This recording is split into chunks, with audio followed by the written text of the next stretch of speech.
ร่วมเป็นส่วนหนึ่งกับครอบครัว MCK Radio FM 98.8 MHz วิทยุนครหลวงเวียงจันทร์โทรและบอสแอป02077772901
สบายดี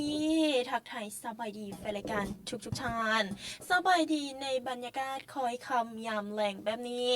ยินดีต้อนรับทุกท่านเข้าสู่รายการทรายสมอนผ่าฝันร รายการของพวกเราเนาะออกอากาศทุกๆมื้อเป็นประจำตั้งแต่วันจันทร์ถึงวันอาทิตย์เวลา 19:30 นาที 20:30 ของทุกๆมื้อและในมื้อนี้รับหน้าที่ดำเนินรายการโดยข้าพเจ้าแอนนาคมศักดาหรือว่าโคศกแอนนาพบพอกันอีกแล้วเนาะซึ่งว่าเราจะได้พบพอกันทุกๆมื้อเป็นประจำกันเลยสำหรับรายการไส้แซลมอนผ่าฟันกับเผาอุปถัมภ์รายการโดยท่านอาจารย์ไส้แซลมอนอินซี่เสียงใหม่พร้อมโดยบริษัท SICC ที่ผลิตเซรั่มสบู่คอลลาเจนโดยมีผู้คนคิดชีเป็นคนลาวเฮาเองคือท่านดรคริสและบริหารรายการโดยท่านจำปาแก้วมณีซึ่งพบกับโพสต์แอนนาในมื้อนี้ในวันที่16เดือนพฤษภาคมปี2025สำหรับมื้อนี้นี่ก็ชื่อว่าโก่งกับมื้อวันศุกร์กันแล้วเนาะเป็นมื้อที่เฮ็ดเวียกเฮ็ดงานมื้อสุดท้ายของอาทิตย์นี้กันแล้วมื้ออื่นก็จะเป็นมื้อวันเสาร์มื้อพักมื้อพรและสำหรับใครที่ว่าขับขี่รถขับขี่หลังอยู่เนี่ยตอนนี้เนาะแฟนรายการค่อยไปค่อยมาเด้อรถใหญ่ให้แก่รถน้อยรถน้อยให้แก่รถใหญ่การสัญจรปลอดภัยห่างไกลอุบัติเหตุเจ้าสายสิทธาหักษาคุ้มครองลูกหลานปองดองเงินทองสุขสันต์และในระยะต้นๆทางรายการแบบนี้นะสบายดีแฟนรายการกันอีกเช่นนึงบอกว่าจะรับชมผ่านทางคืนวิทยุของเราหรือว่ารับฟังอยู่ในณตอนนี้เนาะสำหรับให้ที่กำลังรับฟังรับชมอยู่ในณตอนนี้สามารถขอผลงานเสียงเพลงมวลๆกันเข้ามาได้ผ่านทางสายหน้าใหม่สายหลังใหม่ที่หมายเลขโทรศัพท์030 966 5853 030 966 5853เด้อจากวันและสำหรับไพ่ชีหับสมผ่านทางการไลฟ์สดของเราเนาะอยู่ที่เพจ Facebook MCQ Radio FM 98.8 MHz วิทยุนครหลวงจันทร์อยู่ในณตอนนี้ทักทายสบายดีกันแล้วกันนะสบายดีทางเมสไซแซลมอนเด้อสบายดีเนาะมื้อนี้ทางอากาศอยู่ทางบ้านแม่เพิ่นว่าอากาศเย็นแล้วก็หนาวหลายเนาะแต่ว่าอยู่ทางนครหลวงจันทร์ของเราเนาะก็ชื่อว่าอากาศก็เย็นๆอยู่พอฝนกระตกในช่วงประมาณตอนแลงนี่เนาะสบายดีทางไอซ์สุดาเด้อเนาะสบายดีทางไอซ์สนนสบายดีทุกท่านกันเลยชื่อว่าเข้ามาทางไลฟ์สดของเฮาเนาะเอาเป็นว่าในระยะต้นๆทางรายการแบบนี้เนาะรายการเฮาจะได้พักเบรกกันก่อนเฮาฟังจากซองผลงานเสียงเพลงมวลๆกันก่อนเนาะและเฮาจึงกลับมาโอ้ลมกันในระยะต่อไปและซึ่งว่าในระยะต้นๆทางรายการแบบนี้เดี๋ยวขอส่งนะเปิดให้ซองผลงานเสียงเพลงมวลๆกับผลงานเสียงเพลงนั่งรถไฟไป5 เศร้าเสียงทองและตามต่อด้วยผลงานเสียงเพลงภาพหักสลักใจภาพหักสลักจิตเอาเป็นว่าฟัง2ผลงานเสียงเพลงมวลๆแล้วจึงกลับมาโอ้ลมกันใหม่ในระยะต่อไป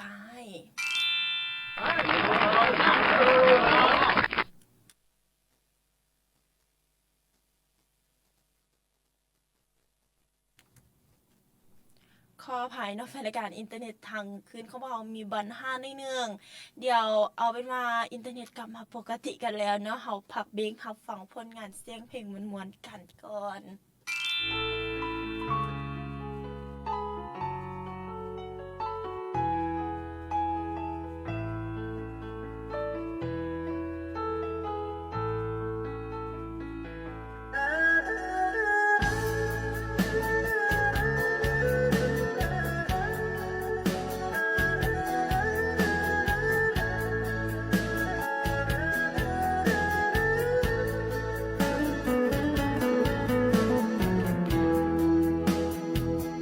ฝนตกยามใดใจห่วงหาน้ำตาล้นยืนตากฝนเหมือนคนละเมอพำเพอแต่น้องนาทุกเพลงคำเศร้าไอ้คอยเฝ้าหาน้องควรคาน้องสาวงามหลวงพระบางเปิดทางไอ้แดดตาคมไอ้ดันดนมาเพื่อตามหาด้วยใจไฟปองโปรดสงสารไอ้ด้วยเถิดน้องอย่ามองไอ้ผ่านเหมือนลมนั่งรถไฟมาส โสดโซหาด้วยใจพี่ลมหอยยิ้มเมสาวตาคมอยากสมจนสู้ชีวิตฝันอ้ายฝันถึงน้องทุกคำฝันได้พบได้หักสุขลำแคมน้ำตกตาดกวนสีน้ำดินไหลนองดูดเข้าสองสมปองแห่งนี้นักที่น้ำตกตาดกวนสีที่มีแต่เพียงเฮาสอง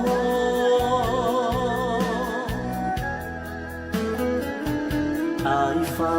เมื่อมองบ่เห็นน้องแม้เพียงแต่เงายืนตากฝนน้ำตาเบาบ่เห็นเจ้าดังใจปองนั่งกับรถไฟสิ้นเหงื่อใยแล้วสาวเสียงทองนั่งรถกับคืนห้องสุดมองใจเศร้า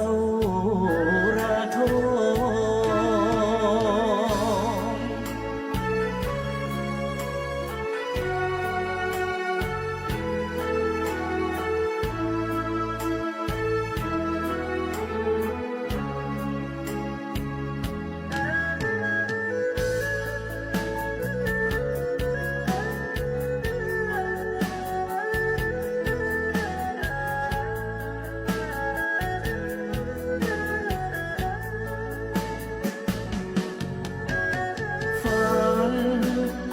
ฝันถึงน้องทุกคำฝันได้พบได้หักสุขลำแคมน้ำตกตาดกวนสีน้ำดินไหลนองดูดเข้าสองสมปองแห่งนี้นักที่น้ำตกตาดกวนสีที่มีแต่เพียงเฮาสอง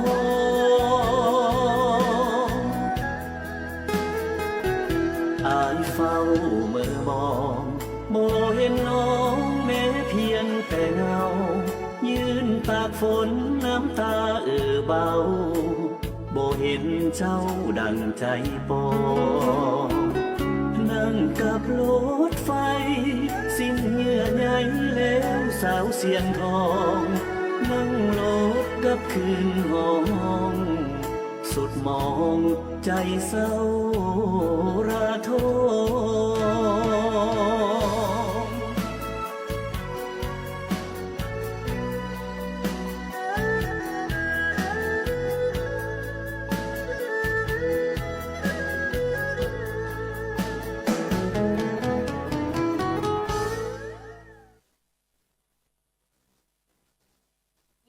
ผ่านทางเพจ Facebook MC Quest Radio FM 98.8 เมกะเฮิรตซ์วิทยุนครหลวงวิจารณ์ในณตอนนี้ทักทายสบายดีกันเข้ามาได้ หรือว่าโอ้ลมกันได้เลยนะสามารถคอมเมนต์ทักทายสบายดีกันได้เลยเด้อนิรันดร์อยู่ฝากหาภาพถ่ายเห็นความสำคัญไอ้เอ๋ยอย่าลืมกันภาพนั้นเตือนความหลังทางแม่ไซสมอนเพิ่นคอมเมนต์เข้ามาเนาะว่าโหลดรายการของแม่แต่ละเพลงได้บ่เนาะเดี๋ยวลูกลมกับทางไอ้ก้อยให้เนาะให้ไอ้ก้อยเพิ่นโหลดไว้ให้และในระยะนี้เนาะสบายดีเด้อเพิ่นว่าสบายดีแอนนา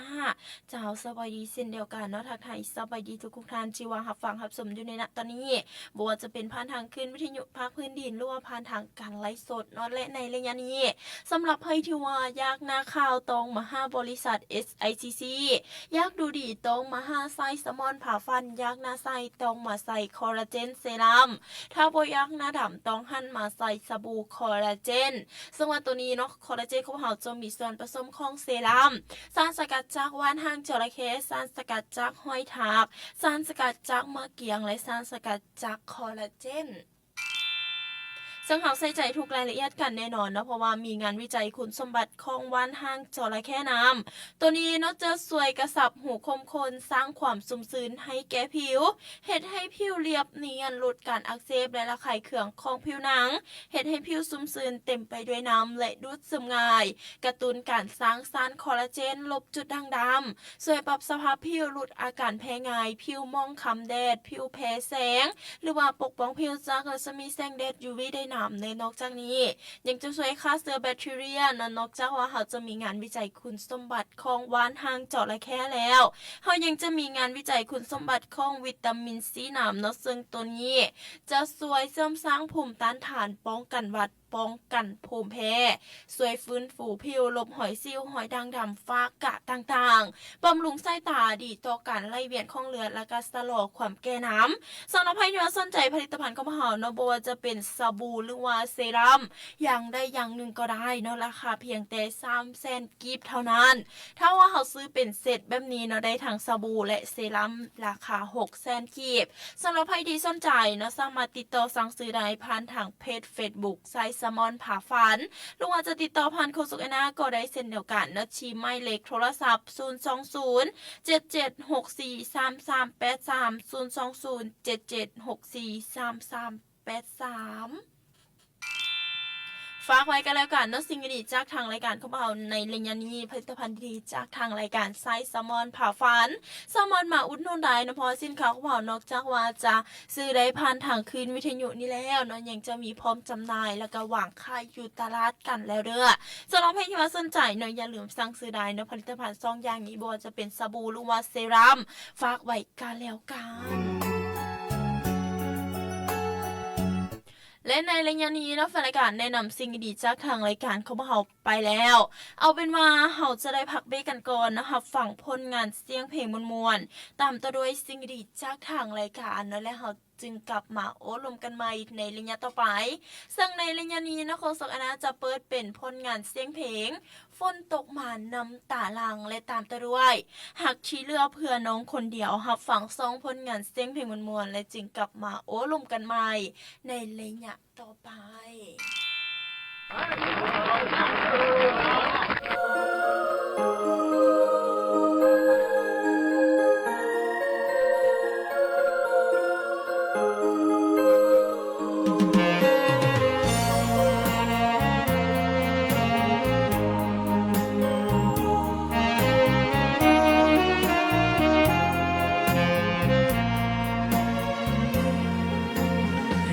ที่นี้เศร้ามองฝนตกหล่นสาดแสงขาทำให้ใจเฮาเศร้าหนักหนาทุกอุราเหลือทนฝนหลังอาบปนคาบน้ำตาฟ้าโมเมตาสิ้นปราณีฟ้าสั่งให้ฝนหยุดเสียทีก่อนใจดวงนี้แหลกสลายหยุดเถิดนะคนดีอย่าบ่นพี่ใจแดนสาโปรดอย่าหวนมาอย่าเข็นข้าวใจให้ตาย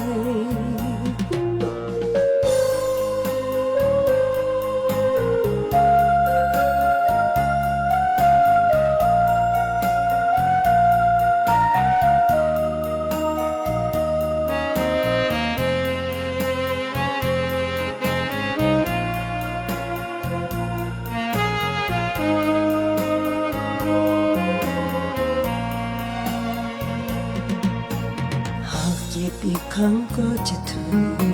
จนกว่าฝนนั้นจะแห้งสาฝนตกโปรยปลายเริ่มเลือนลาขอฟ้าเมตตาข้าอีกคนฝนหลังอาบปนขาดน้ำตาฟ้าโมเมตตาสิ้นปราณีฟ้าให้ฝนหยุดเสียที ก่อนใจดวงนี้แตกสลายหยุดเถิดนะคนดี อย่าบ่นพี่ใจแดนสาโปรดอย่าหวนมา อย่าเข็นฆ่าใจให้ตายฝนหลังอาบปนขาดน้ำตาฟ้าบ่มีตาสิ้นปราณีฟ้าบอกให้ฝนหยุดเสียทีก่อนใจดวงนี้แตกสลายหยุดเถิดนะคนดี อย่าบ่นพี่ใจแดนสาโปรดอย่าหวนมา อย่าเข็นฆ่าใจให้ตาย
เธอหา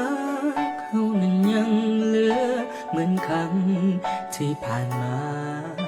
หากนั้นบทจากลาท้องฟ้าบ่เปลี่ยนสีดังความหาสองเคยมีเฝ้าถนอมทั้งชีวิตมาบัดนี้ต้องพาจากนี้ไปแสนไกลคงเหลือไว้เพียงความทรงจำที่ดี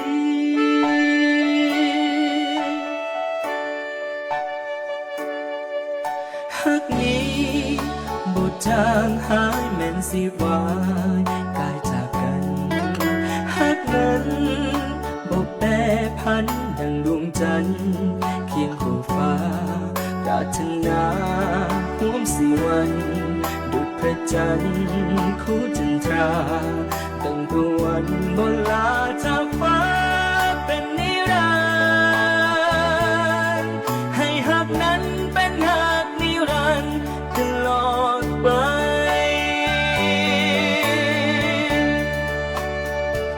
คิดแล้วเศร้าใจสองเฮาเคยวาดไว้บ่มีสิ่งใดจะเทียบทานสองเฮาอยู่คู่กันเหี่ยวพาสันกันกีดเอาไว้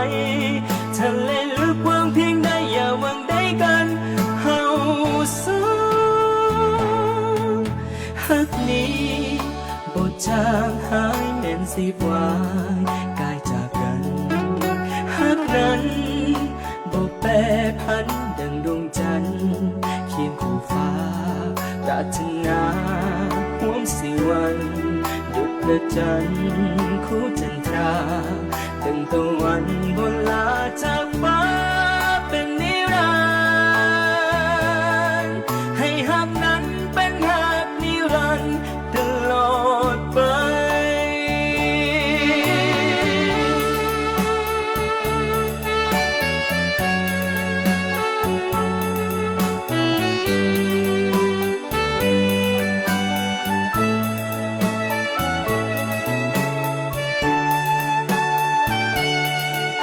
เ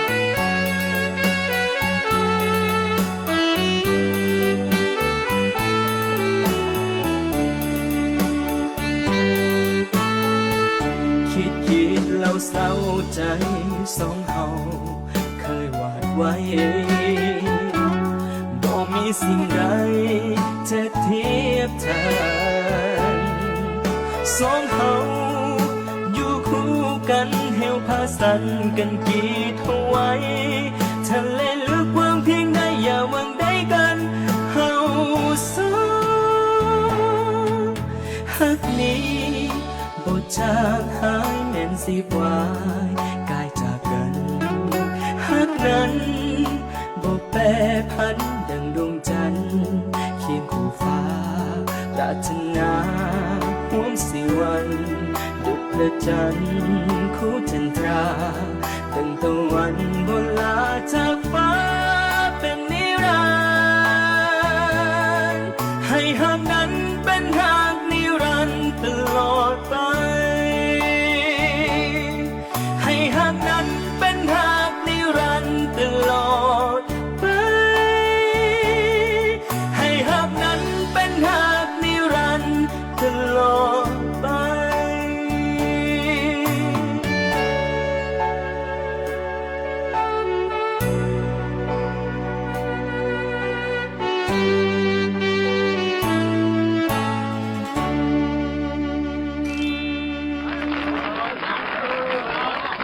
เจ้าจบลงกันไปแล้วเนอกกับผลงานเสียงเพลงมวลๆทั้งทรงผลงานเสียงเพลงที่ว่าโฆษกอนามอมให้แฟนรายการแล้วก็มีแฟนรายการเพิ่นข้อกันเข้ามา และทรงว่าในระยะนี้เนาะเป็นในระยะที่3ของทางรายการ และผลงานเสียงเพลงมวลๆที่โฆษกอนามเปิดไปในเมื่อกี้นี้เป็นผลงานเสียงเพลงฝนตกมาน้ำตาหลั่งผลงานเสียงเพลงนี้ประพันธ์โดยท่านอาจารย์ไซซามอนอินซีเสียงใหม่และร้องโดยท่านอาจารย์มลีจันทร์สุขเทพสุวรรณตามต่อด้วยผลงานเสียงเพลงฮักที่เลือกเพื่อน้องคนเดียวผลงานเสียงเพลงนี้ประพันธ์โดยท่านอาจารย์ไซซามอนอินซีเสียงใหม่และร้องโดยท่านตุ่มตามเส้นประเสริฐซึ่งเป็นผลงานเสียงเพลงที่มวลกันเลยเนาะกับผลงานเสียงเพลงทางซ่องผลงานเสียงเพลงนี้ และในรายงานนี้เนาะทักทายสบายดีแฟนรายการกันอีกทีนึงรับฟังรับชมทางได้สามารถทักทายสบายดีกันเข้ามาได้เนาะสบายดีทางไอเกียงไก่เด้อสบายดีทางผู้ใช้เพจ Facebook พระเครื่องทั่วไทยสบายดีทางไอซานนนำเนาะสำหรับใครที่คอมเมนต์เข้ามาเดียวโฆษกอนาตอมแห่งเล็กแห่งใจกันก่อนนะสบายดีทุกท่านกันเลยเพิ่นว่ากดไลค์ก็แชร์ให้เราเด้อนะขอบใจหลายๆสำหรับยอดไลค์ยอดแชร์ในมื้อนี้และในรายงานนี้นะสบายดีนะสบายดีทางไอบินเดียวนำรวมไปถึงทางทุกทานกันเลยที่ว่าหับฟังอยู่ในณตอนนี้และในระยะนี้เนาะรายการชื่อว่าเป็นระยะที่3ของทางรายการและในระยะนี้โฆษกอนาบ่พลาดที่จะเอาสิ่งดีๆมาแนะนำแฟนรายการกันอีกเช่นนึงซึ่งว่าสำหรับใครที่ว่าอยากหน้าข้าวต้องมาหาบริษัท SICC อยากดูดีต้องมาหาไซแซลมอนผ่าฟันอยากหน้าใสต้องมาใส่คอลลาเจนเซรั่มถ้าบ่อยากหน้าดำต้องหันมาใส่สบู่คอลลาเจนซึ่งผลิตภัณฑ์ของพวกเราเนาะเป็นมีส่วนผสมของเซรั่มสารสกัดจากว่านหางจระเข้สารสกัดจากหอยทากสารสกัดจากมะเกียงและสารสกัดจากคอลลาเจนซึ่งตัวนี้เขาได้วิจัยคุณสมบัติของว่านหางจระเข้นำเนาะซึ่งตัวนี้ช่วยกระชับหูคมคนสร้างความชุ่มชื้นให้แก่ผิวเฮ็ดให้ผิวเรียบเนียนหลุดการอักเสบและระคายเคืองของผิวหนังเฮ็ดให้ผิวชุ่มชื้นเต็มไปด้วยน้ำและดูดซึมง่ายกระตุ้นการสร้างสารคอลลาเจนลบจุดด่างดำฝ้ากระต่างๆช่วยปรับสภาพผิวลดอาการแพ้ง่ายผิวมองคล้ำแดดหรือว่าสำหรับใครที่ว่าผิวแพ้ง่ายผิวมองคล้ำแดดผิวแพ้ซ่านแพ้แสงแบบนี้สามารถใส่ได้เล่นนอกจากนี้เนาะยังปกป้องผิวจากรัศมีแสงแดด UV ฆ่าเชื้อแบคทีเรียและนอกจากว่าเขาจะมีงานวิจัยคุณสมบัติของว่านหางจระเข้แล้วเขายังจะมีงานวิจัยคุณสมบัติของวิตามินซีนำซึ่งตัวนี้ช่วยเสริมสร้างภูมิต้านทานป้องกันหวัดป้องกันภูมิแพ้ช่วยฟื้นฟูผิวลบหอยซิวหอยด่างดำฟ้ากะแล้วก็ช่วยบำรุงสายตาช่วยดีต่อการไหลเวียนของเลือดและก็ชะลอความแก่นำสำหรับใครที่สนใจผลิตภัณฑ์ของเราบอกว่าจะเป็นสบู่หรือว่าเซรั่มอย่างใดอย่างหนึ่งก็ตามเนาะ1อย่าง3 แสนกีบอย่างนี้เนาะห้องต้นฉบับเลยก็คือท่านอาจารย์บุญเทียงมณีวงศ์และผลงานเสียงเพลงที่ว่าเป็นผลงานเสียงเพลงที่โฆษกอนาเปิดไปเนาะหักแ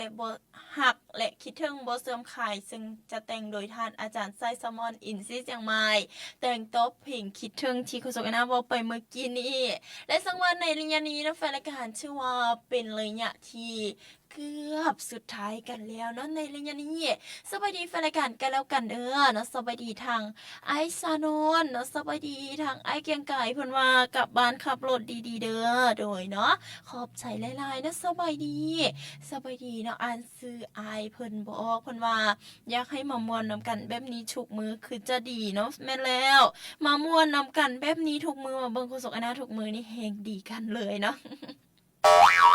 และในระยะนี้เนาะแฟนรายการสบายดีทางเอปอกวันเทืองเพิ่นว่าขอผลงานเสียงเพลงพรปีใหม่จากใจนี่เด้อเวลานาทีเฮาเบิดก่อนเนาะเอาเป็นว่าในระยะต่อไปหรือว่าคันถ้าว่ามื้ออื่นเอาซะเนาะเดี๋ยวมื้ออื่นขอส่งไอ้นะเปิดให้กันแล้วกันเด้อผลงานเสียงเพลงที่เอปอกวันเทืองขอกันเข้ามาเนาะทักทายสบายดีทางไอคอมอนุสาเนาะสบายดีเด้อเนาะไอเกียงไก่เพิ่นว่าฝนตกบ่เนาะตอนเย็นๆหรือว่าตอนแรงๆสิซะเนาะอยู่ทางนครหลวงเวียงจันทน์ของพวกเฮานี้ชื่อว่าช่วงประมาณ 3-4 โมงเนาะที่พวกฝนตกกันเลยตกแห้งกันอีกเนาะแต่ว่าตอนนี้ฝนเซากันแล้วอากาศก็คือเย็นกันเลยเนาะบ่ร้อนแต่ว่าเมื่อวานนี้นี่ก็คือร้อนแฟนรายการอากาศในมื้อวานนี้สวัสดีแฟนรายการทุกท่านที่ว่ารับฟังจนมาฮอดถึงณตอนนี้ ให้โซ ในระยะนี้เนาะถือว่าเป็นระยะสุดท้ายของทางรายการและในระยะสุดท้ายของทางรายการนี้ขอบใจผู้ในใจดีชื่อว่าอุปถัมภ์รายการของพวกเราเนาะซึ่งว่ารายการสไตล์แซลมอนผ่าฟันของพวกเราอุปถัมภ์รายการโดยท่านอาจารย์สไตล์แซลมอนอินซีเชียงใหม่พร้อมโดยบริษัท SICC ที่ผลิตเซรั่มสบู่คอลลาเจนโดยมีผู้คนคิดที่เป็นคนลาวเองคือท่านดรคริสและบริหารรายการโดยท่านจำปาแก้วมณี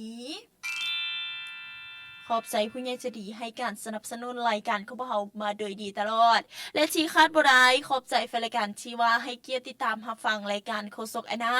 บ่ว่าจะเป็นผ่านทางคลื่นวิทยุภาคพื้นดินระบบ FM 98.8 เมกะเฮิรตซ์หรือว่าจะเป็นผ่านทางการไลฟ์สดอยู่ที่เพจ Facebook MC Quest Radio FM 98.8 เมกะเฮิรตซ์วิทยุนครหลวงเวียงจันทน์ที่ว่ากำลังถ่ายทอดสดอยู่เนาะซึ่งในระยะนี้เป็นระยะสุดท้ายกันแล้วโฆษกอนาขอเชื่อโอกาสนี้ไว้ใส่ให้พรแฟนรายการจงมีสุขภาพแข็งแรงปราศจากโรคภัยแค่เจ็บเงินคำไหลนองเงินทองไหลเข้าปรารถนาสิ่งใดสุขสมหวังทุกประการสำหรับมื้อนี้โฆษกอนาพร้อมโดยทีมงานก็จะได้อำลาพาจากกันแล้วพบกันใหม่ทุกๆมื้อเป็นประจำตั้งแต่วันจันทร์ถึงวันอาทิตย์เวลา 19:30 นาทีจนไปฮอดไปถึง